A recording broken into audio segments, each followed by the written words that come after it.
مساء الخير يا جماعة، ويا رب تكونوا بخير. أنا قررت إني أوزع عليكم أي شيء جالي ومش هستخدمه، أو كنت بستخدمه زمان بس طورت المعدات بتاعتي ومركون عندي في البيت دلوقتي. أكيد فايدة أي شيء في الدنيا إن حد يكون بيستفيد منه، وركنة أي حاجة في الدرج ده هدر، وأنا قررت إن أنا ما أعملش كده وبالمرة أستفيد من دعمكم ليا.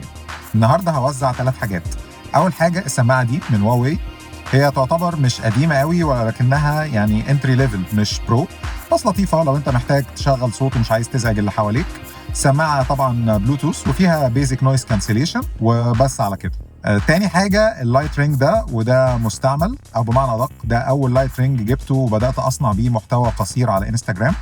لو حد لسه عاوز يبدأ فدي هدية مني ليك. ثالث حاجة هي الديسكتوب توي او البولينج البسيط دوت، ودي لعبة بتتحط على المكتب وظريف. اي حد محتاج حاجة من الحاجات دي هيدخل على واحد من السوشيال ميديا اكاونتس بتاعتي، الانفورميشن موجودة في الديسكريبشن بتاع الفيديو دوت او على التشانل، وهيعمل لي فولو على اي حاجة يحبها، سواء فيسبوك سواء انستجرام سواء تيك توك، وهيبعت لي مسج برايفت مسج للحاجة اللي هو عايزها.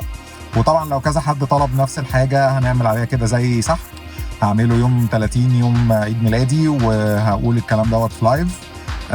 ويا رب يكونوا هم الكسبانين ان ياخدوا الحاجه دي. انا هبعتها لهم لحد البيت تبسطهم، اي حاجه بسيطه يعني مش قد كده، ولكن زي ما قلنا انا مش هخلي حاجه بعد كده تقف عندي اللي مش هكون بستخدمه. هديه لحد ممكن يكون محتاجه، واكيد ما عنديش يعني اعز منكم. يلا سلام.